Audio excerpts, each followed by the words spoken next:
temos muitas questões nos envolvendo enquanto cidadãos brasileiros, os problemas brasileiros, não é? Um deles, me parece, que diz respeito, então, à não efetividade, né, ao mau funcionamento, ao desrespeito, a uma verdadeira inconstitucionalidade praticada por aqueles que estão à frente dessas funções do Estado, e a nossa Constituição traz uma previsão boa de um sistema de controles no exercício dessas funções. E nós, né, toda vez que vamos aí estudar, apreciar com uma certa acuidade, nós notamos que isso não vem funcionando. Quem está controlando quem?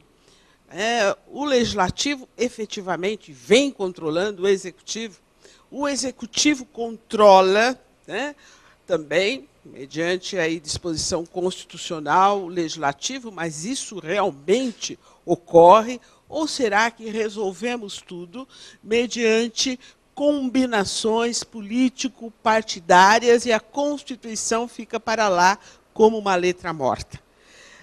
A consequência desse descontrole, ou de uma ausência, né, desse controle constitucional, diz respeito justamente a um prejuízo social considerável no exercício dos direitos fundamentais nossos, de nós aqui todos os cidadãos brasileiros.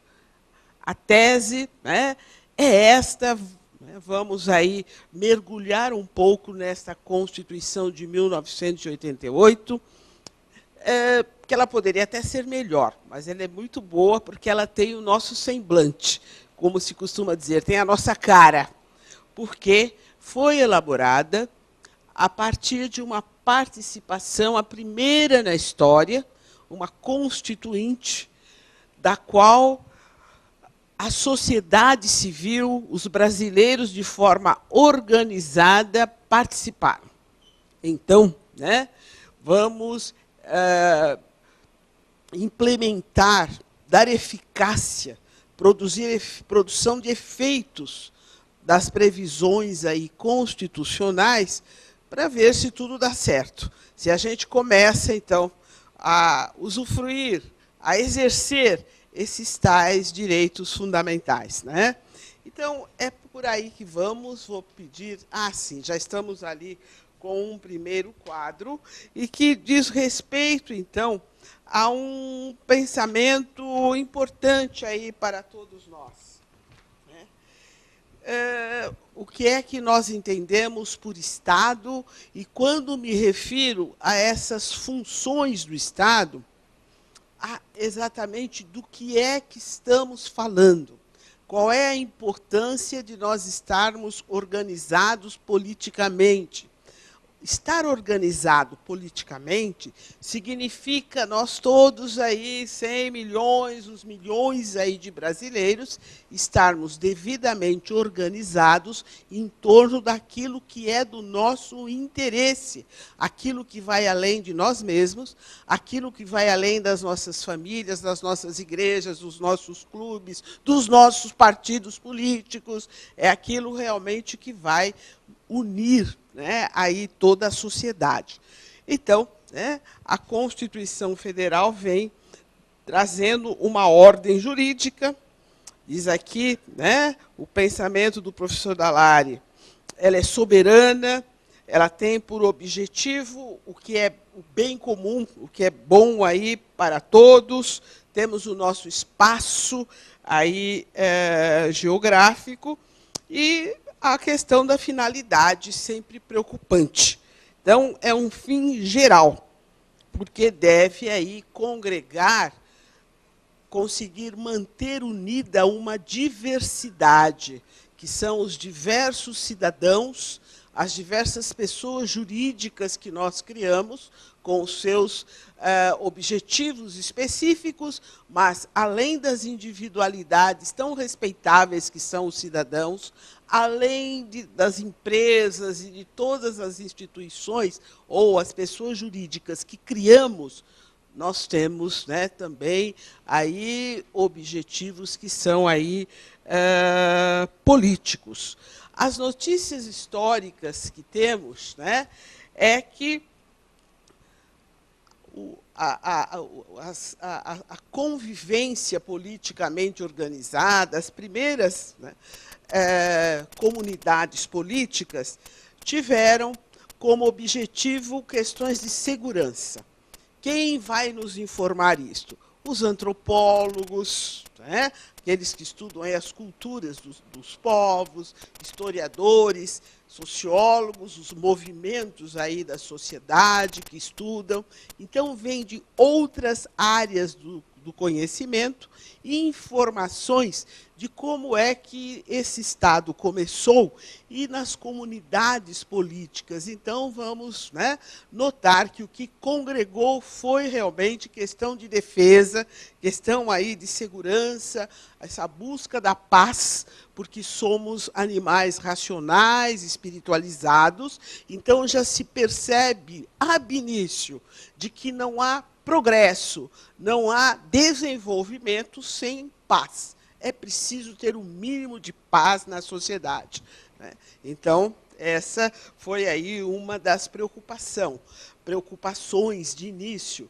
A defesa, então, com relação a outros grupos, né, de humanos, né? Então, a questão da segurança muito presente. E depois, na nossa racionalidade, a questão da justiça. Então, essa autoridade, alguém que represente o todo, que vá se responsabilizar pela segurança, mas o ser humano quer justiça. A justiça distributiva, né, mas também a justiça comutativa. Está escrito errado aqui, está escrito cumulativa. Isso é um erro aí de digitação, né? Justiça comutativa. Então, temos que distribuir toda a produção entre todos, mas, racionalmente, nós percebemos que há vulneráveis, há diferentes na sociedade. Então, esses devem ser tratados diferentemente, porque são diferentes. Então, na distribuição, eles vão receber um melhor quinhão, um melhor momento, né? Vão receber um outro tratamento. Então, essas percepções de segurança, de justiça, já estão entre nós há muito tempo, há muitos séculos. Por que essas notícias históricas? Para, né, apreendermos e discutirmos assim, de maneira bastante crítica, o legislativo que temos, o executivo que temos, o judiciário que temos, o Ministério Público que temos na atualidade. Também, se estamos trazendo notícias históricas, temos que passar aí pelo legado do pensamento liberal. As revoluções liberais foram burguesas. É verdade, mas o liberalismo político trouxe aí o Estado de Direito. Hoje, Estado democrático de direito, porque conquistamos, né, aí o poder, ou seja, os cidadãos. Mas vejam que lá no pensamento liberal, buscando limitar a ação aí do poder, os objetivos já eram os direitos intrínsecos à pessoa, chamados na época de direitos naturais, né? Então, esse momento aí é importante. E, principalmente, o famoso artigo 16 da Declaração de Direitos, lá de 1789, que os professores, sempre nas primeiras aulas de direito constitucional, repetem para nós, mas é verdade, porque foi essa tal Revolução Francesa a que teve, então, uma influência determinante na história e aí em todo o mundo, não por acaso.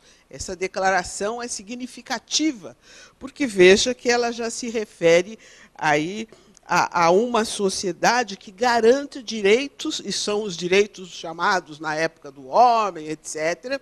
Então, são os direitos humanos, e ela já se refere a uma racionalização do poder. Então, nem tem Constituição se direitos não estiverem garantidos, são os direitos da pessoa, e essa separação de direitos, que foi o nome, então, né, tradicional desta distribuição das funções do Estado. E muito importantes, porque foi grito de guerra na Revolução Francesa: separa o poder, quebra o poder, divide o poder, porque ele era insuportável, porque é injusto, e aí nem vamos discorrer a respeito, porque todos, né, conhecemos aí a história. Então, essa proposta de racionalizar o poder, visualizando as funções, foi como se tirasse um véu. O poder não está mais esquisito, escondido, dentro de uma caixa, coberto, tirou-se os véus. Agora, todos nós, né, é a proposta do liberalismo político, todos nós estamos visualizando esta função do Estado, esse monopólio da força, porque nós sabemos como ela funciona. Ela tem, né, há uma distribuição de funções. Eu estou conseguindo enxergá-las. Então, vejam como é muito importante na sociedade a educação, a informação escorreita para todos, porque a pessoa começa a perceber como é que o Estado funciona. O poder não é exercido lá como foi, né, no absolutismo, não.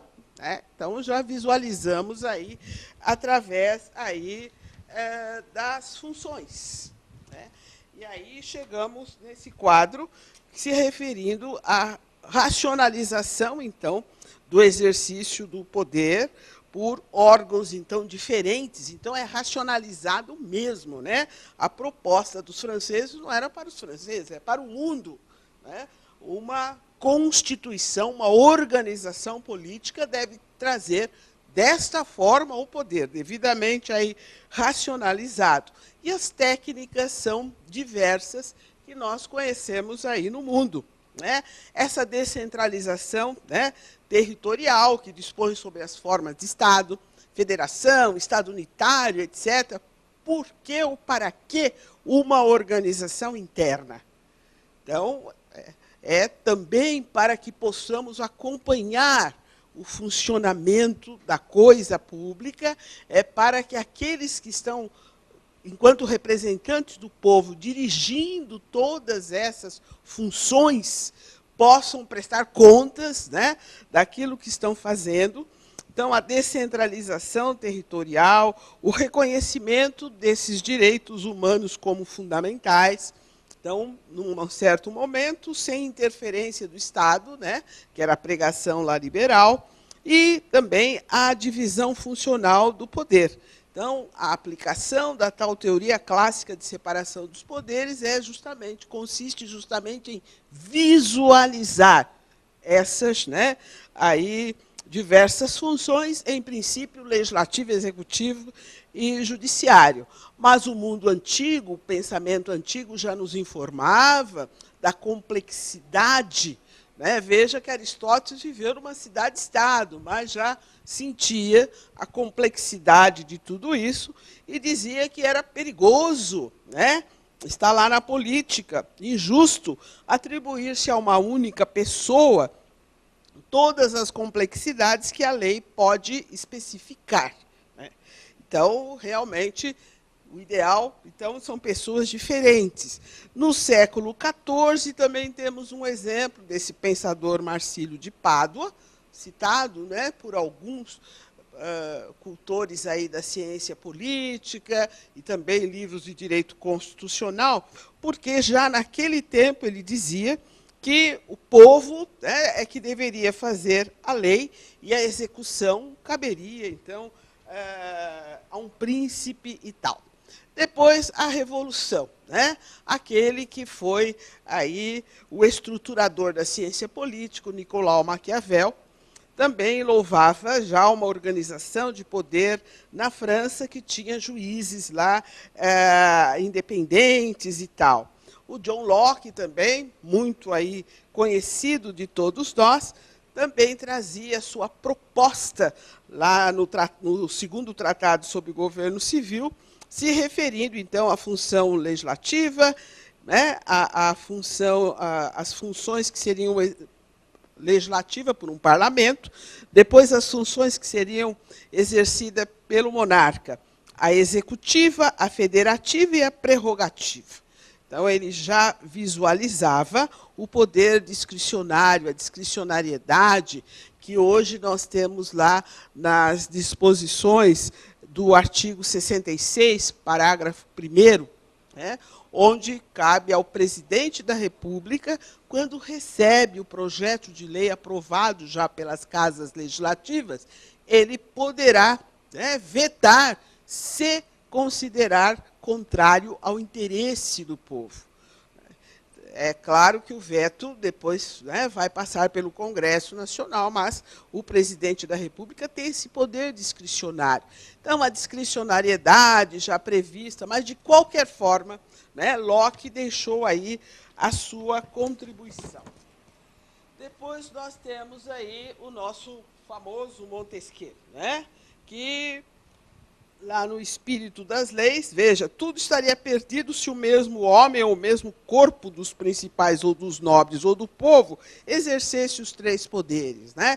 Então traz, Locke já se referia a poderes, mas Montesquieu que vai firmar essa nomenclatura que há poderes ali sendo exercidos, também os pais lá da ciência política norte-americana, que colaboraram tanto com a fundação ou instituição dos Estados Unidos, né, o Hamilton, o Jay e o Madison, na obra O Federalista, se referem lá que a ruindade que seria a acumulação de todos os poderes nas mesmas mãos, né, já até comparando com tirania. Então, observem que muitos já vinham assinalando a necessidade de uma distribuição racional, e o Hamilton são aí do século XVIII.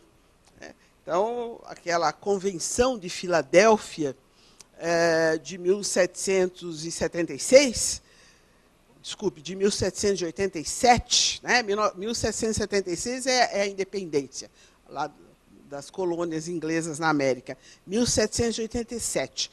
Então, né, o Jay, o Madison e o Hamilton panfletearam, né, depois a obra O Federalista, que reuniu os escritos do público, porque era com este nome que eles panfletearam durante a convenção, trazendo a pregação sobre federalismo, o futuro presidencialismo, mas também a questão aí da distribuição dessas funções do Estado. Na atualidade, nós temos aí criticando esta classificação tradicional de falar poderes, poderes, porque, volto a dizer, na história, foi, né, um dia, na Revolução Francesa, um grito de guerra. Não são poderes. A soberania, o poder público é uno. Ele está organizado e racionalizado e aparente, presente para nós, através das funções que exercem. E aí temos, na atualidade, muitos pensadores, juristas, inclusive, também, se referindo a essa questão, né? Então, o Karl Loewenstein é bastante aí, estudado, bastante pesquisado as suas ideias, né? E ele vê, na atualidade, um governo, uma direção, que é a proposta para as políticas públicas, presente principalmente no Executivo. Essa Policy Execution, que são as funções administrativas, estão também, e principalmente, sob responsabilidade do Executivo. E o controle político, Policy Control, que estaria aí com o Judiciário e com o Legislativo e com o Judiciário. é um estudo interessante do Loewenstein, mas, de qualquer forma, a tese dele é que não há uma divisão, um poder dividido por três, não é? E que há quais são as principais funções e que caberia já a todas as constituições rever, talvez, o seu parlamento, o seu executivo, o seu judiciário, a partir aí das propostas que o Loewenstein faz, né, aí na sua obra, bastante lida nas escolas de direito, sobretudo. E temos os nossos, o Alexandre de Moraes, a professora Ana Cândida Ferraz, o professor Dalmo Dallari, o José Afonso da Silva, o mais antigo, José Pinto Antunes, o Manuel Gonçalves Ferreira Filho. São vários constitucionalistas que já fazem as suas críticas, nos lembrando que temos, na verdade, uma racionalização do poder, temos, na verdade, uma descrição na Constituição de quais são as funções que o poder vai exercer, quem vai exercer e como vai exercer. Uma situação, portanto, muito diferente, né, da encontrada lá no passado, antes lá das revoluções, né? E chegamos aí na nossa Constituição de 1988, volto a dizer, ela tem o nosso semblante, poderia até ser melhor, mas, de qualquer forma, antes de propor tantas mudanças como está aí presente entre nós todos os dias, precisamos ver o que já conquistamos, o que temos e que me parece que ainda não foi colocado em prática ou devidamente aí implementado, né? Então, primeiro, esse Estado brasileiro se apresenta como, né, um Estado democrático de direito. A República Federativa do Brasil, esse é o nosso nome, iuris, apresenta-se como Estado democrático de direito. Um Estado de direito, a percepção, né, é bastante clara para nós, a importância e a relevância do direito para a convivência dos humanos. E o democrático diz respeito a uma participação, né, política na organização aí de toda a sociedade. Uma participação, então, do conjunto aí de todos os cidadãos. Mas o nosso artigo 1º traz os fundamentos, são os alicerces, os sustentáculos da nossa República. Soberania, cidadania, dignidade da pessoa, os valores sociais do trabalho e da livre iniciativa, porque o sistema socioeconômico adotado é o capitalismo, mas vejam, a livre iniciativa, mas os valores sociais do trabalho também. Mas chamo a atenção, né, porque vamos aqui com a tese dos direitos fundamentais prejudicados por descumprimento da própria Constituição. Então, é muito importante para nós aqui a dignidade da pessoa humana como um dos fundamentos dessa República. No momento em que se discute tanto colisão de direitos, que dificuldade, não é? É a propriedade de um e o outro sem terra, sem teto, etc. É o direito de criar, né? De escrever, de criar, a liberdade de expressão de um versus, né, o direito à intimidade, à preservação da dignidade do outro.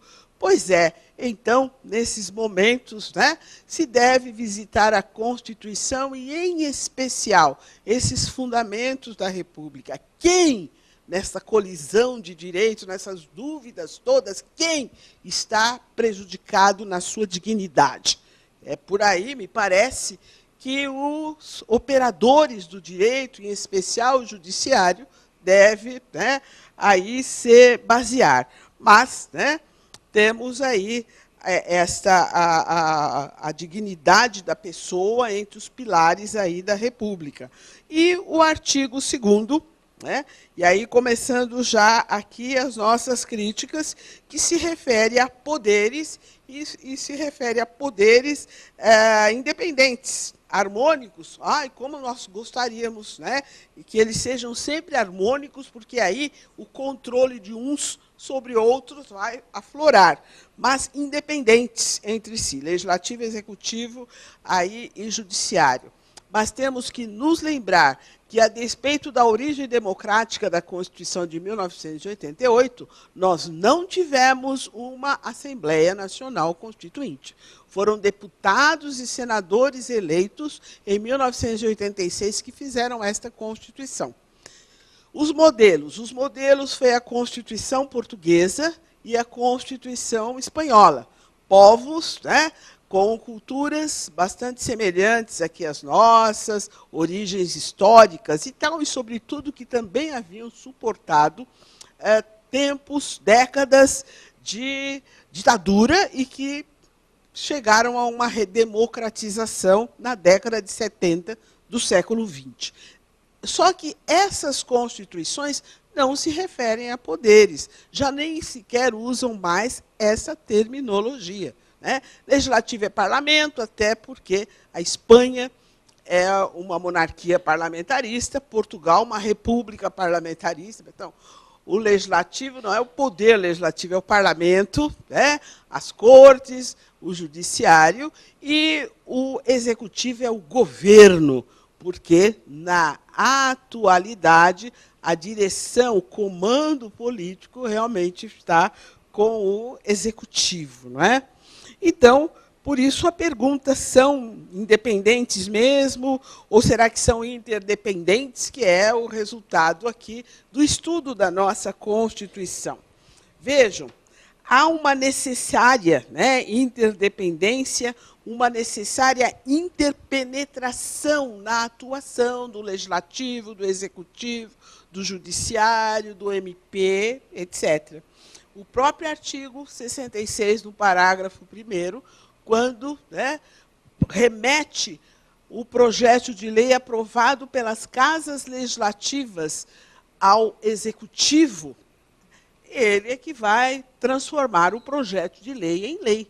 E a principal produção do legislativo é a lei. Mas quem transforma o projeto de lei em lei é a sanção do executivo, isso já aí tradicionalmente. Um outro exemplo de interdependência e interpenetração são as disposições do artigo 62. A normatização pelo executivo nos momentos graves de perigo. É no momento de urgência que o executivo vai editar medidas provisórias. Na nossa República temos assistido muito abusos, nem todos os casos, né, ou situações são tão prementes para que sejam elaboradas ou decididas via medidas provisórias. Porque as medidas provisórias são atos, então, normativos do Executivo, mas são dotados de eficácia desde a publicação. Imediatamente, diz o artigo 62, devem ser apresentadas ao Congresso Nacional, ao Legislativo. Mas esse ato, medida provisória do Executivo, já está produzindo efeitos na sociedade, quando naquele prazo de 60 dias, prorrogável por mais 60, é apreciado pelo Congresso Nacional. Isso é muito forte, muito grave, mas é verdade que contingências, né, situações aí inesperadas, urgências, podem acometer o povo, sim. Quem cuida, né? Há já esse instrumento que, se utilizado constitucionalmente, portanto, né, seguindo ou sendo sob, né, um princípio da razoabilidade, muito justo, porque urgências graves podem aí estar entre nós, né? Também aí no artigo 64, parágrafo 1º, tem aquela providência de que o Executivo pode solicitar urgência para os seus projetos de lei. Então, o Executivo apresenta projetos de lei. Isto já é, né, algo a mostrar que não há exatamente uma independência entre todas essas funções. E ele pode pedir urgência, prazos para os seus projetos de lei. Ora, um dos problemas brasileiros é o tempo em que as casas legislativas levam para analisar, fazer uma lei ou então, rejeitar uma proposta de lei, um projeto de lei. E o nosso novo Código Penal, sai ou não sai? Quando? E outras, né, questões que estão emperreadas nas casas legislativas. E aí cobramos, enquanto cidadãos, né, todo o poder emana do povo, então vamos aí exercer a nossa cidadania. Quando nós cobramos, mas não há prazo na Constituição. É verdade, né? Então, os legisladores atuam analisando os projetos de lei sem um prazo determinado, mas e o princípio da razoabilidade? E a responsabilidade política com os interesses do povo? Afinal, são representantes do povo, exercem mandato. No caso específico dos projetos de lei, de autoria do presidente da República, artigo 64, né, 64, parágrafo 2º, ele pede urgência. E aí, as casas legislativas têm lá os 90 dias, pode chegar a 100, né, para a apreciação. Né? Então, mas, de qualquer forma, mostra aí que o exercício pelo Executivo de várias funções normativas e tal, né? O artigo 96 está lá naquela parte da Constituição que se refere à atuação e organização do Judiciário. Mas o Judiciário, né, para se movimentar, para buscar novos subsídios, aumento de subsídios, para buscar aumentar o seu efetivo, lá os seus cargos, para se reorganizar, precisa de lei. E aí, né, os tribunais superiores podem apresentar projetos de lei. Eles apresentam um projeto de lei aonde? Lá na Câmara dos Deputados, nas casas legislativas.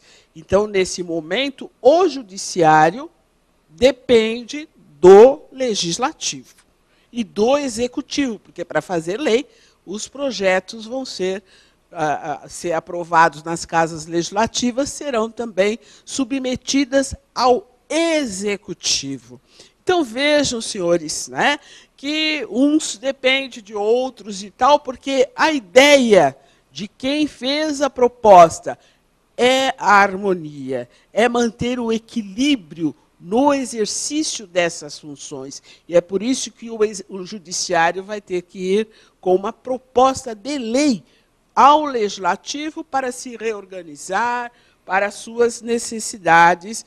E temos também a previsão no 68, né, também aí interessante, da possibilidade de o Legislativo atender solicitação do Executivo e elaborar, então, uma chamada de lei, né? Mas trata-se de uma proposta, deixei a minha Constituição lá atrás, por gentileza. Trata aí de uma proposta, né, de um ato normativo, aqui nas disposições do 68, onde o Legislativo solicita a autorização ao Executivo, e aí podemos ter uma transferência aí de atribuições. É a chamada lei delegada. Tinha esquecido o nome, né? As leis delegadas. Então, a delegação, ou seja, uma transferência, então, né, de funções do Legislativo para o Executivo, difícil ocorrer na prática, na atualidade. Mas já ocorreu no passado e há a previsão constitucional no artigo 68. Então, isso também para mostrar aos senhores essa interdependência, né, e o quanto, né, eles estão aí atuando de forma aí com várias interpenetrações, uns nas disposições e funções aí do outro, né? Além da iniciativa legislativa lá prevista no artigo 61, que traz, né, nós, os cidadãos, podemos apresentar, né, projetos de lei, traz também os tribunais federais nas questões de interesse do Judiciário, podem apresentar projetos de lei, o executivo e, principalmente, lá, os legisladores. Então, né, estamos aí nessa nossa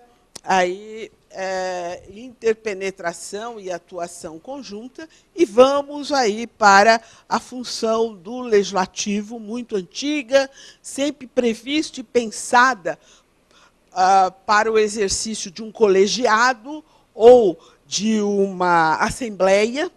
Isso, né, desde lá dos primeiros tempos, para fazer a complexidade de fazer a lei, né, lá no pensamento grego de Aristóteles, a complexidade de fazer a lei. Ora, né, vamos impor comportamentos a seres racionais. Então, isto não é uma tarefa fácil. Então, é preciso realmente, né, reunir aí um colegiado, etc., para disciplinar aí a nossa convivência. Então, a principal função do legislativo, sem dúvida alguma, é fazer aí as leis e a normatização, o disciplinamento da nossa convivência. Mas temos previsões, então, constitucionais que dizem respeito a uma fiscalização, a um controle que esse legislativo vai exercer sobre o executivo. O controle político previsto nos artigos 49, 51 e 52, o famoso controle contábil, financeiro e orçamentário, previsto lá nos artigos 70, 71, 72, né? Então, vejam que, com o auxílio de um órgão técnico, né, o Tribunal de Contas, o Legislativo exerce esse controle externo sobre a atuação, né, aí do Executivo, a investigação, as comissões parlamentares de inquérito, previstas também no artigo 58, parágrafo 3º, e vejam que a Constituição é muito clara. No exercício dessas funções aí de investigação, o Legislativo vai exercer as funções do Judiciário, até chegar a apurar verdades e tal. Infelizmente, na nossa sociedade, se tem muito medo dessas comissões parlamentares de inquérito. Mas é o Legislativo exercendo a sua função. Está aí nos jornais a briga, xingamento na Câmara Municipal de São Paulo, porque está lá em desenvolvimento uma CPI. Meu Deus do céu, mas é para apurar, não está dizendo, apontando ninguém ainda como culpado. As pessoas não querem ser fiscalizadas no exercício das suas funções, por quê? Não é? Então, é o Legislativo exercendo, sim, as suas funções, e isso é determinante, é importante para todos nós, para toda a sociedade. Por que tem xingamento? Por que há aquela irritação na Câmara, né, dos vereadores aqui de São Paulo, porque há uma CPI? Não, é o Legislativo paulistano, no caso, né, exercendo as suas funções, investigando e com poderes, né, ou com atividades que seriam até próprias do judiciário, mas transferidas para eles, significando que algo está ocorrendo. Mas poderá chegar à conclusão que não está ocorrendo nada, mas, enfim, deixe investigar. É muito bom, né? Porque, de repente, pode ser que lá no fim da linha alguém ainda diga, não, o governo de fulano de tal foi muito bom, integrei a CPI e vi de perto, foi bom. Pode ter até esse resultado, né? Mas, enfim, são aí essa investigação por parte aí do Legislativo, muito importante para a paz social, para o esclarecimento. E aí nós temos uma questão que eu gostaria que os senhores parassem, pensassem um pouco, que é esse controle político que o Legislativo exerce sobre o Executivo. Na complexidade das nossas vidas, a nossa república, que tem um histórico pesado, né? Porque formou-se entre nós a propriedade através de atos de violência, E hoje convivemos num estado de dimensões, né, geográficas, né, continentais, mas o que há de sem teto, sem terra, é impressionante. Aí estão também latifúndios, temos problemas, é verdade, né? Aí na distribuição de bens e riquezas e tal. Então, o executivo, que é o responsável pelo atendimento das necessidades imediatas do povo, vai instituir, então, políticas públicas. O nome fica até um pouco interessante, que se é política só pode estar se referindo a um todo, a um coletivo, né? Mas o nome, né, lógico, é realmente políticas públicas. Vai, então, estabelecer metas para alcançar resultados com tempos, prazos respeitáveis. Não é mais o Brasil o país do futuro, um futuro que ninguém via, ninguém sabia, uma confusão, não. As políticas são, né, publicadas, todo mundo está aí acompanhando e tal. Pois é, nessa complexidade toda de instituir e executar políticas públicas, de executar também orçamento, ou seja, gerenciar dinheiro público, então nós vivemos, sim, tempos de uma verdadeira hegemonia do executivo que nunca no passado se pensou que isso fosse ocorrer. Aqueles que pensaram um dia um Estado de Direito, lá nos tempos liberais, todos eles, né, Rousseau, Locke, todos traziam o poder legislativo como o principal poder do Estado, no sentido de que era sempre um colegiado e queria fazer as leis para disciplinar a convivência. Mas o mundo mudou, a convivência mudou, as revoluções liberais, né, as revoluções industriais, estiveram aí presentes, a urbanização da convivência e todas as alterações que ocorreram na sociedade, a adoção dessas tecnologias todas, né, a TI, tecnologia de informática, a vida mudou muito. E o executivo, cabe a ele o comando político, muitos olhos, obviamente, sobre ele. E esse controle político do legislativo fundamental. Pena que, muitas vezes, política partidária venha turbar e fazer mesmo confusão nessas relações que devem ser muito escorreitas, muito claras, muito lógicas, a partir do que está aqui na Constituição. Né? Então, quando citei os artigos lá, 49, 51 e 52, né, nós vamos ver, né, que ele vai justamente dispor de como vai ocorrer esse controle político. Não sem antes pensarmos um pouco no artigo anterior, no 49, que diz que cabe ao Congresso Nacional, com sanção do presidente da República, dispor sobre todas as matérias de competência da União, mas especialmente sobre. Então, deixei de ler aqui a parte não exigida esta para o especificado nos artigos 49, 51 e 52. Por quê? Porque a longa lista de incisos do artigo 48 serão objeto de lei, porque são matérias, então, muito importantes. É ler a Constituição, a gente já vê que se trata de questões vitais para a convivência, mas que serão submetidas à sanção do Executivo. Então, serão afloradas, serão, então, expressadas por lei. Vai passar, então, pelo crivo do Executivo. Mas tem outras, né, não exigida esta sanção para o especificado nos artigos 49, 51 e 52. Analisar, ler com uma certa paciência os artigos 49, 51 e 52, nós vamos ver que o focado, o fiscalizado, o controlado é o Executivo. E, obviamente, não caberia a ele qualquer sanção sobre aquelas matérias.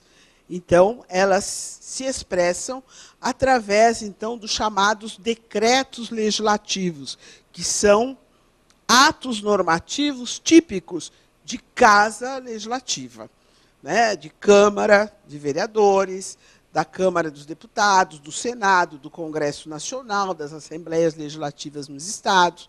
Eles comunicam-se conosco, com os chamados outros poderes, né, com as outras funções, etc., muitas vezes através de decretos legislativos. Então, o conteúdo, aí vale para os concurseiros, né? Os conteúdos dos artigos 49, 51 e 52 expressam-se através de decretos legislativos e não caberiam mesmo submeter a uma sanção do executivo, porque o executivo é o principal ali, né, focado. E aí chamam a atenção dos senhores para as ações verbais mesmo que estão principalmente no artigo 49. Resolver, autorizar, aprovar, sustar o quê? Sempre atos do executivo, né? É sempre ele. Até o verbo julgar contas, que, na verdade, não se trata do julgamento do judiciário, mas é a apreciação e deliberação sobre as contas do executivo. Vem no artigo 49, julgar, cabe ao Congresso Nacional julgar, né? Então, vejam, a competência exclusiva do Congresso Nacional, expressada por verbos muito fortes, por expressões verbais fortes, e, do outro lado, encontra-se o Executivo atuando. Me parece essas análises do artigo 49, 51, 52, uma chave importante para a compreensão da própria Constituição, do nosso direito constitucional e, principalmente, uma visão crítica a respeito dessas funções aí exercidas aí pelo Estado. Então, aí o rol dessas competências aí do Congresso Nacional. O outro quadrinho. No quadrinho seguinte, o 51. Né? É uma boa ideia. Então, vejam, né, que compete privativamente à Câmara dos Deputados autorizar a instauração de processo contra o presidente da República, vice-presidente, os ministros, o chamado juízo de admissibilidade. Então, não serão processados se esta Casa Legislativa não autorizar. Então, obviamente, essa é uma questão que não será objeto de lei. Vai ser tudo por decreto legislativo, porque não será submetido, obviamente, ao Executivo. A proceder às tomadas de conta, né, do presidente da República. Estão aí disposições do artigo 51. E depois temos, né, o Senado Federal, que poderá atuar como tribunal político. Então, aí, no caso, né, compete privativamente ao Senado Federal processar e julgar. Então, vejam aí os representantes do povo e autoridades, né? Presidente, vice-presidente da República, e também, se praticar crimes, né, vinculados à atuação do presidente e do vice-presidente, ministros de estados, comandantes da Marinha, do Exército, da Aeronáutica, que são, né, nomeados pelo presidente da República, os chamados crimes de responsabilidades, que dizem respeito a ações ou omissões que esses gestores públicos, representantes do público, poderão cometer no exercício das suas competências, das suas atribuições.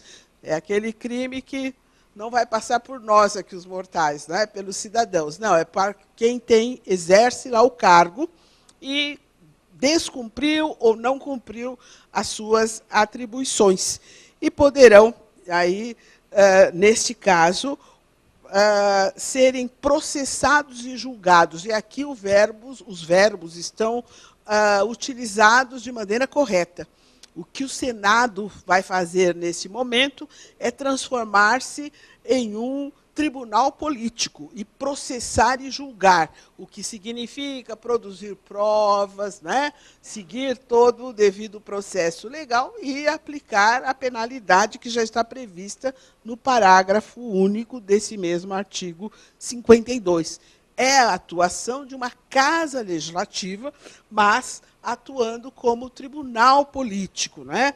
E vejam aí que o presidente do Supremo Tribunal Federal vai se deslocar, vai lá para o Senado Federal para dirigir o processo político. Isso é importante, né, pelos conhecimentos de direito e tal, que os ministros do Supremo detêm. Então, o ministro do Supremo é quem vai aí dirigir. Também o procedimento, né, a condenação por 2/3 dos votos, como está lá exigido, e a penalidade a ser aplicada: perda do cargo, inabilitação por 8 anos para o exercício de função pública, e sem afastar uma atuação do judiciário pela prática. É um crime de responsabilidade. Deixou de cumprir ou cumpriu erradamente as suas competências e tal. Mas isso não está previsto lá no Código Penal, dos crimes contra a administração pública ou, né, improbidade administrativa, etc. Os prejuízos que trouxe, né, para o povo, para o interesse público. Então, o judiciário não é afastado mesmo com esta atuação, né, do Senado. O nosso exemplo seria aí do processo do presidente Collor de Mello, né, passou aí por foi julgado perante o Senado e devidamente foi condenado. Também os constitucionalistas nos lembram que essa inabilitação por 8 anos para o exercício de função pública, a ideia, o entendimento de função é mais elástico, é maior do que cargo público.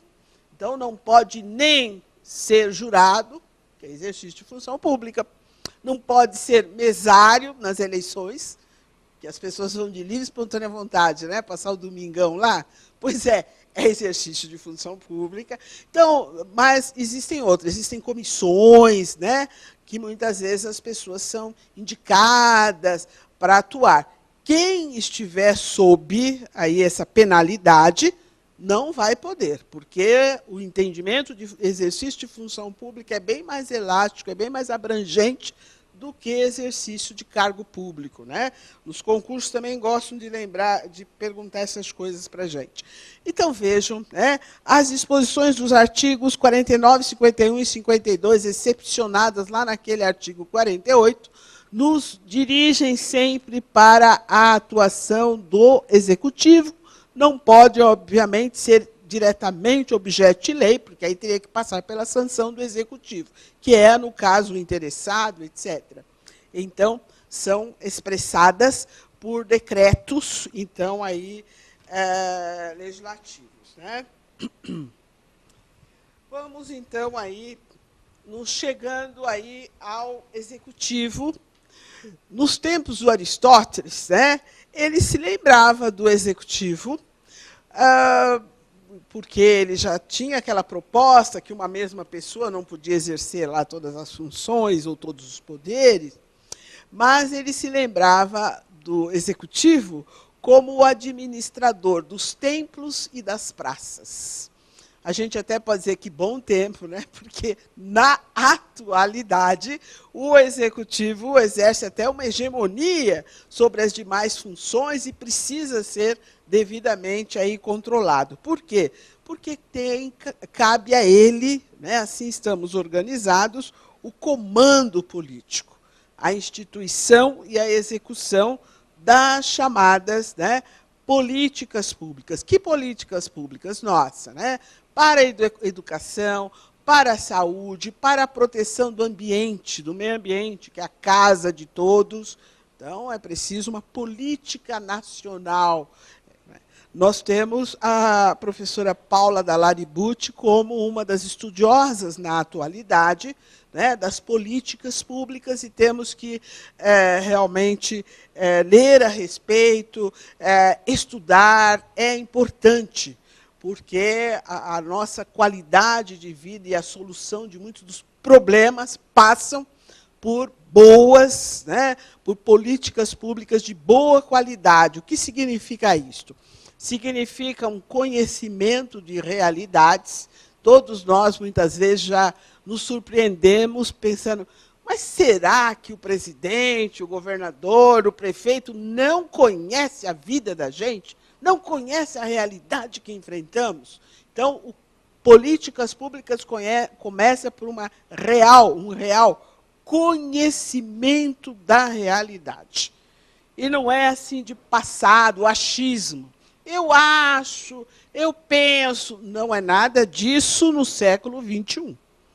Aí estão, não é, as ciências diversas, né? Aí, né, várias formas aí de conhecimento que vão, né, direcionar o que estão à disposição dos governantes e vão direcioná-los. Começando pela estatística. Quantas crianças estão abandonadas nas ruas brasileiras? Nossa! Né? Sempre começa com 500 mil, não sei quantos, 50 milhões, 5 milhões, vai cortando zero, zero vai, o zero vem. Não pode haver políticas públicas assim. Então, a estatística tem que ser correta mesmo. Não tem aí o IPEA, Instituto Brasileiro, né? Aliás, Instituto de Pesquisa Econômica Aplicada, o Instituto Brasileiro, aí, o IBGE, enfim, temos já os órgãos do próprio governo para nos trazer os números reais, porque senão não vai dar certo. Então, o conhecimento da realidade, com base nas engenharias todas que estão aí, para, né, fazer as demonstrações, na meteorologia, que vai dizer onde vai chover, onde não chove, né? Os especialistas que vão nos dizer os tipos de solo, né? E aí nós temos, né, as diversas áreas do conhecimento que devem, né, aí trazer as suas deduções, os seus descobrimentos, as suas contribuições para que o governo, os governos municipais, estaduais e o governo federal tenham um real conhecimento de realidade. Chega de errar. Olha quantas vezes nós já lemos essa questão da transposição do Rio São Francisco, e uns dizem que sim, outros dizem que não, mas um momento. Quem é o especialista? Quem fez o parecer? Quem assinou? A que área do conhecimento ele pertence para dizer que a transposição vai resolver o problema, né, do perímetro das secas, ou que diz que não vai resolver? Mas quem é que está assinando embaixo? Com muito respeito, né, aos políticos, os artistas e todos que estão aí nessa discussão. Mas nós precisamos ouvir áreas técnicas.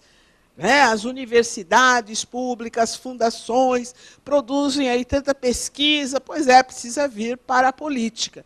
Então, políticas públicas começam por um real conhecimento da realidade, dados estatísticos e técnicos, depois, né, vamos, então, a um planejamento, o passo a passo, o tempo que é colocado para cada ação do governo, e aí é que vamos partir para a fase de executar aí as políticas públicas. Mas é preciso que todos, né, a questão da transparência. Doutora Eliane é uma expert em transparência pública. Então, a transparência, é preciso, né, estar tudo transparente, não é? Todo o poder emana do povo, o povo quer saber o que é que o poder está fazendo. Então, as políticas públicas, então, transparentes. Universidade de São Paulo, muitos problemas nesse momento, mas ela já publicou os vencimentos de todos os professores, funcionários, servidores, etc., ainda não. Está renitente, teimosa, em nome então, de uma autonomia universitária que, na verdade, diz respeito à autonomia, é claro, né, autonorme lá, né, a uma autonomia realmente para as pesquisas, para as disposições aí, né, do mundo das ideias. E tivemos, né, convivemos com uma ditadura, foi um momento difícil para aqueles que pensavam a sociedade, mas agora é democracia. Então, né, a autonomia universitária não significa a Universidade de São Paulo no limbo, fora da República. Ela está na República Federativa do Brasil e a lei de acesso à informação exige, né, essa transparência, essa demonstração das contas públicas, etc.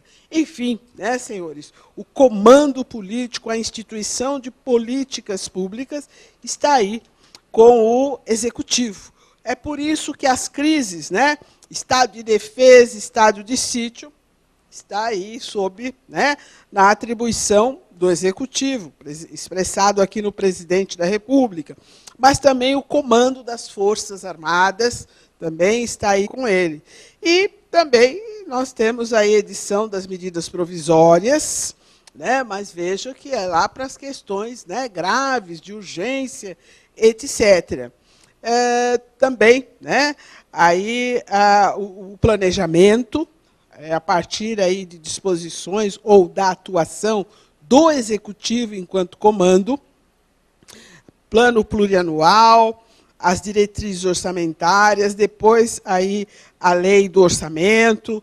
Então, né, o executivo é realmente aí o governo, o comando. Não por acaso constituições contemporâneas a nossa nem usam mais o termo executivo, já vão direto em governo, é verdade, né? Aí, depois que ele conhece tudo isto, é que ele vai realmente cuidar da estrutura chamada administração pública, né? Aí sim ele vai, né? Eu mesma grampeei, e aí eu vou no sentido contrário e faço confusão, Eliane. Então, muito obrigada. Esta moça. Então, vejam, né? É aí que vem a letra B. O executivo é também o administrador. É ele o responsável, então, por uma administração que cresceu, né? Uma administração aí, hoje chamada direta, indireta. Então, é o executivo que atende diretamente às necessidades do povo vai precisar de uma estrutura formada por profissionais, uma estrutura formada por muitos bens públicos, móveis, imóveis, materiais e imateriais, uma estrutura formada por dinheiro público para ele chegar na gente, para ele chegar às pessoas, ao povo, e, mediante políticas públicas, atender esse povo. Então, contrariamente da maneira como pensou-se no passado, o executivo como administrador, ele é administrador hoje na letra B, no segundo plano, porque na letra A ele é comando, ele é o responsável, sim, mais direto que outros, talvez, pela nossa qualidade de vida, e ele é também e principalmente, né, o responsável aí, pelas políticas públicas, né? Então, aí está o nosso executivo. E ele tem, tradicionalmente, um controle direto sobre o legislativo, porque cabe, então, a ele sancionar, se estiver de acordo, os projetos de lei aprovados nas casas legislativas. Mas ele pode vetar também, e como é do conhecimento de todos, o veto político, que ele veta se considerar aquele projeto já aprovado nas casas legislativas contrários ao interesse público, ou então se ele considerar inconstitucional. Ele pode vetar, aí seria o veto jurídico, se ele considerar inconstitucional. Mas, expressando o veto político ou veto jurídico, o executivo está, nesse momento, exercendo um controle sobre o legislativo, que já estudou a matéria, já analisou e aprovou, etc. É verdade que o veto vai para o Congresso Nacional, que tem prazo de 30 dias, né, para, né, reapreciar tudo aquilo, mas o presidente exerce, o executivo exerce aí essa função. Depois, como tinha dito para os senhores, também ele tem um controle, o executivo tem um controle sobre o judiciário, sob duas formas. Primeiro, aquele que contei. Para o judiciário se movimentar, precisa de lei e vai poder, nos termos do artigo 61, apresentar projetos de lei nas casas legislativas, projetos de lei dos seus interesses, no exercício de uma autonomia, né, ali do judiciário. Mas observem a formação da cúpula do judiciário.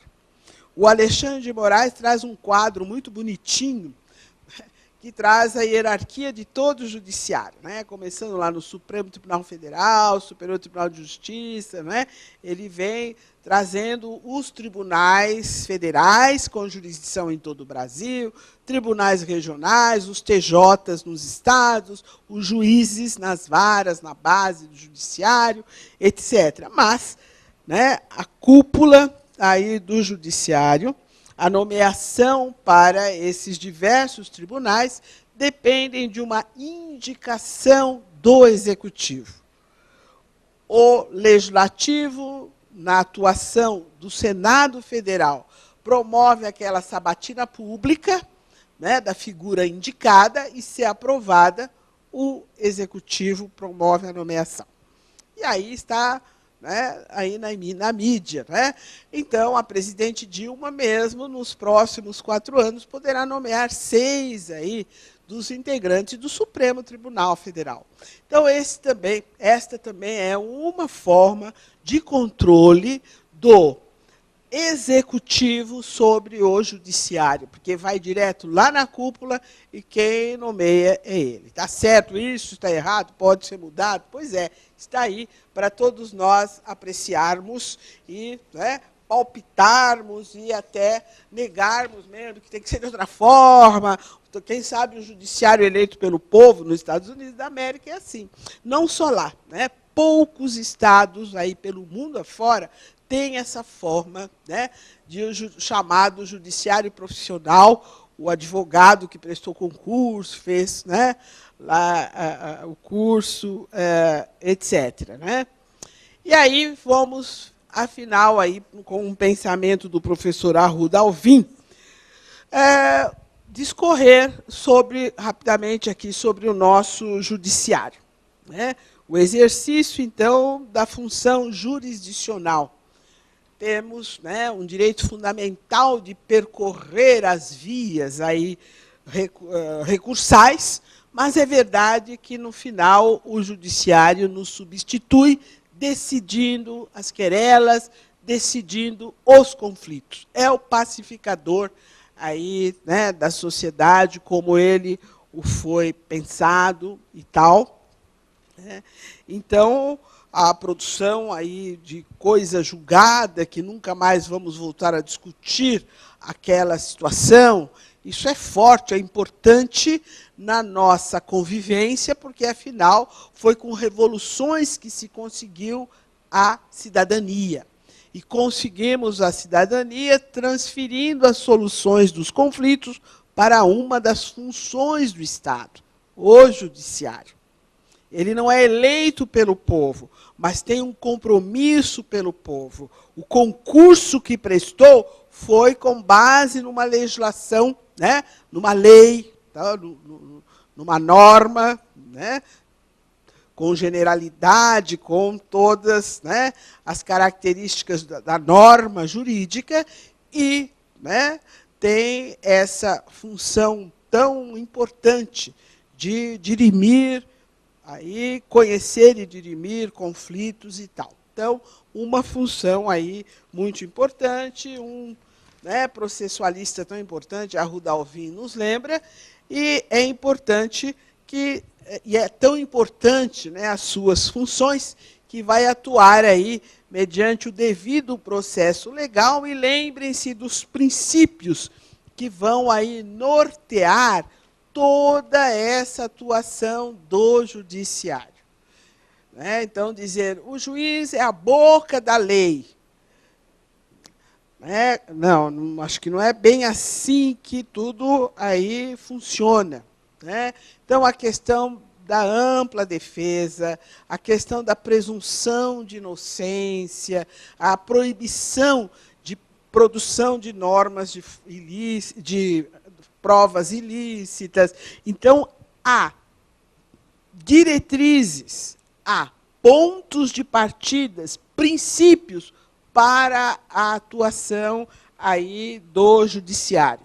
Então, muito importante a gente conhecer e rever sempre os princípios constitucionais aí no processo. E muito presente entre nós a ideia do controle externo, mas acho que a instituição desse Conselho Nacional de Justiça já também nos trouxe muitas informações sobre a atuação do judiciário, né?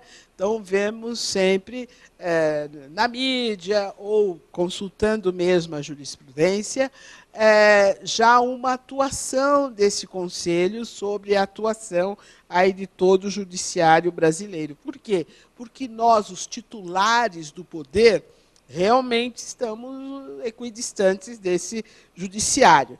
Nós temos uma participação no júri popular, mas o júri popular entre nós é para os casos dos crimes dolosos contra a vida, né? No artigo 5º, inciso 38. Depois nós temos o 5º constitucional, a possibilidade, então, de advogados e de integrantes do Ministério Público participarem dos tribunais, do Superior Tribunal de Justiça, dos tribunais regionais federais, dos tribunais de justiça nos estados. Então, nós temos essa possibilidade, né, dos tribunais regionais do trabalho. Então, nós temos essa previsão constitucional no artigo 94, chamado 5º Constitucional, de 1/5 do número de desembargadores ou de ministros de alguns tribunais serem formados por pessoas que não são da carreira.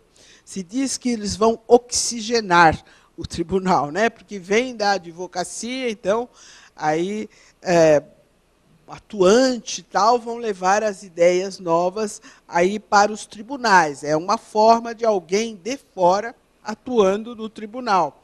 Será que isto se efetiva enquanto controle do povo sobre o judiciário? Depois, no artigo 98, inciso 1º, são os juizados especiais, né? Então, no caso aí dos juizados especiais, nós temos os leigos lá, né, tentando a conciliação, né, entre partes e tal, e são pessoas que vêm do povo sem uma necessidade de terem exatamente uma formação jurídica e tal. Então, a participação do povo na jurisdição, seja como jurado, sejam advogados e integrantes do Ministério Público que vão compor o chamado 5º Constitucional, sejam os leigos, como são chamados, né, os cidadãos atuando nos juizados especiais, é o que temos, assim, de uma maneira mais direta de participação nossa de cidadãos aí no judiciário. Mas estamos falando aqui do sistema de controle entre as funções, né, aí do Estado. Nós temos o controle da constitucionalidade, aquela verificação da adequação, da conformidade, então, das leis e de demais atos normativos às, né, disposições e princípios constitucionais. O judiciário, até pela sua função de aplicar o direito positivo aos casos concretos, tem toda a oportunidade de fazer essa verificação, esse controle aí da constitucionalidade. É uma das funções aí do judiciário e é função de controle, porque são as leis elaboradas pelo legislativo com o executivo, são atos normativos do executivo, muitas vezes, né? São resoluções de entidades administrativas, né, as resoluções do Banco Central, etc., então passam ou são passíveis aí do crivo do judiciário. Daí, então, a importância dessas espécies aí, né, de inconstitucionalidade, ou, né, o que é que vamos olhar, verificar na lei ou no ato normativo para dizer se ela está de acordo com a Constituição ou não. Então, os aspectos formais, descumprimento de regras procedimentais, prazos, os quórums postos pela Constituição, né, foram, né, devidamente aplicados na elaboração daquela lei, daquele ato normativo ou não, né? Mas principalmente nos preocupam as inconstitucionalidades materiais, são os conteúdos, então, né, das leis e dos atos normativos. Estão de acordo com a Constituição ou não? Né? Aí, importante para a nossa convivência, para o respeito aí às normas constitucionais. E quem vai principalmente exercer esse controle da constitucionalidade, verificando que outros poderes ou as outras funções fizeram, é o judiciário. Então, o controle difuso, caso a caso, os processos que chegam lá aos juízes, que chegam aos tribunais, e tendo em vista, né, que toda a atuação do judiciário precisa ser fundamentada, né, vem o relatório antes da decisão, sejam nas sentenças, sejam nos acórdãos, primeiro vem um relatório, que provas produzir, como é que eu cheguei àquela conclusão e que direito eu estou aplicando. É este o momento, né, em que o juiz vai exercer um controle da constitucionalidade, chamado difuso ou por via de exceção, que vai permanecer difuso mesmo na sociedade até, né, uma decisão recursal fechar a questão, e temos o controle concentrado por via das ações que nos temos lá do artigo 102, ação direta de inconstitucionalidade, ação declaratória de constitucionalidade, que estão lá previstas, que aí aqueles que estão listados no artigo 103, entidades e autoridades, representantes do povo, podem propor essas ações diretamente no Supremo Tribunal Federal. Então, esse controle difuso, através da experiência e dos processos, está entre nós desde a primeira Constituição Republicana, aquela de 1891. Rui Barbosa estudou o assunto e tantos outros, pela experiência do direito norte-americano, que lá nos inícios do século XIX já, né, tinham essa experiência do controle da constitucionalidade lá pela Suprema Corte, a partir das ações ali processuais diretamente. Mas foi o Kelsen, no século XX, lá dando a sua contribuição para a Constituição da Áustria, que trouxe esse controle direto, concentrado lá na Áustria, na Suprema Corte, entre nós, atual, né, Supremo Tribunal Federal. Mas não deixem de visitar esses artigos 102, 103 da Constituição e observem no artigo 102 como o Supremo Tribunal Federal está sobrecarregado, onde o Kelsen pensou nesse controle concentrado, tem uma organização jurisdicional diferente da nossa. Eles têm tribunais constitucionais, tribunais que somente vão acompanhar a constitucionalidade das leis e dos atos normativos. A via recursal vai para outra corte, outro tribunal. Nós não. Nós temos um Supremo Tribunal Federal com tudo lá, né?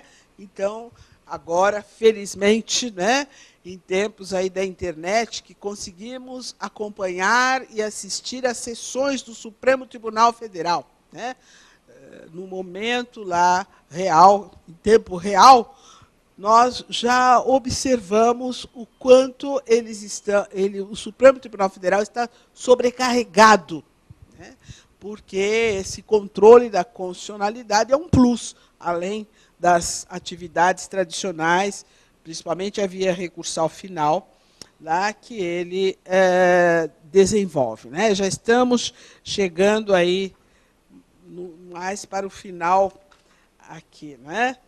Para nos referirmos, então, a essa função aí do poder, a essa função do Estado, muito importante para a nossa convivência, que só recentemente se tornou autônoma.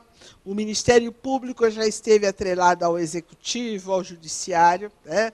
Hoje está muito claro como uma instituição permanente, essencial, aí a função jurisdicional aí, do Estado, e vejam o quanto interesses, principalmente coletivos, difusos, têm dependido de ações do Ministério Público, a situação dos vulneráveis na nossa sociedade, que não é uma sociedade pobre, né, porque a nossa república é rica, mas é uma sociedade bastante injusta.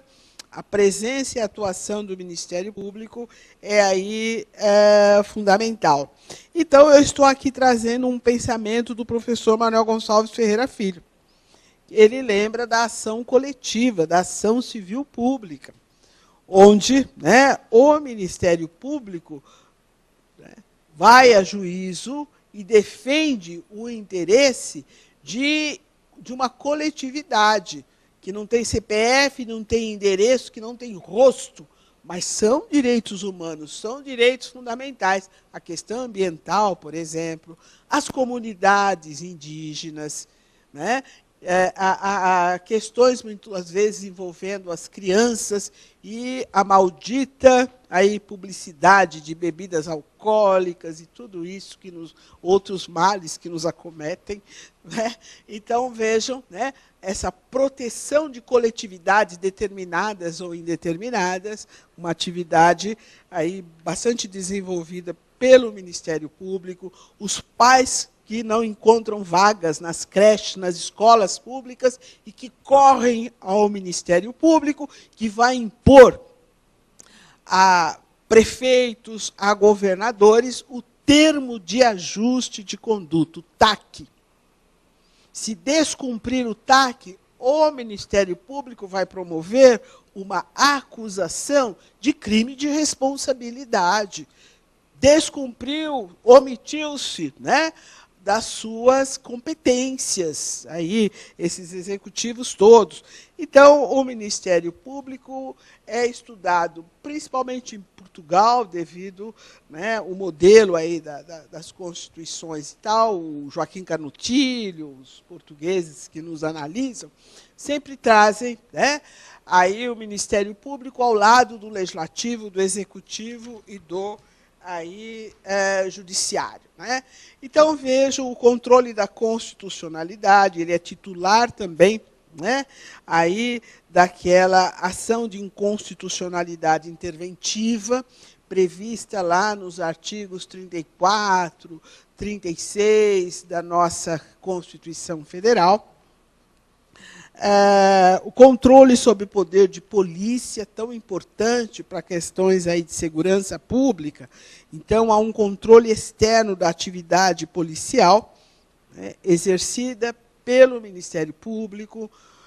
Temos aí, então, um Ministério Público que exerce controle, então, sobre, né, o Legislativo, sobre o Executivo, porque também ele vai aí promover o controle aí da inconstitucionalidade. No caso aí específico dessa ação de inconstitucionalidade, não, um pouquinho antes. Então, nós estamos vendo aí, né, um controle da constitucionalidade exercido pelo Ministério Público, né? Promovendo, ele está lá, o Procurador-Geral, né, da República, previsto no artigo 103, promovendo, então, essas ações. E temos também a interventiva, né, a ação ação de inconstitucionalidade interventiva, que são lá os casos previstos no artigo 34. E aí o controle da atividade policial, também é importante para, né, a segurança pública, etc. E vamos para o seguinte. Então, senhores, né, diante aí dessas realidades vivenciadas por todos nós, diante de uma Constituição que poderia ser melhor, etc., mas os movimentos sociais que tiveram um inimigo comum, uma causa que os uniu, né, contra a ditadura militar, etc., e que trocaram experiências e tiveram uma participação na Constituinte, nos trazem, então, um sistema de controles e de interpenetrações, de interdependências entre legislativo, executivo e judiciário. Foi esse passeio aí rápido que fizemos pela nossa Constituição aí federal. Então, me parece muito claro que o fato de, muitas vezes, esses controles não se efetivarem, trazem um prejuízo social irreparável, porque os direitos humanos estão constitucionalizados como direitos fundamentais, irrenunciáveis, né? Oponíveis erga omnes, como se diz. Né? Então, né, o nosso IDH, a nossa qualidade de vida, depende do real funcionamento desses controles. Observem aí os senhores que não estamos bem no ranking da corrupção. E naquelas repúblicas, naqueles estados onde, né, há um real controle entre essas funções do poder ou funções do Estado, o índice, né, aí a ocorrência de corrupção é menor. E o IDH, o Índice de Desenvolvimento Humano, é melhor do que o nosso. Volto a dizer, nossa república não é pobre, né? Há uma má distribuição e há controles previstos na Constituição que não vêm funcionando como estão devidamente previstos. Essa era a tese. Muito obrigada se falei demais.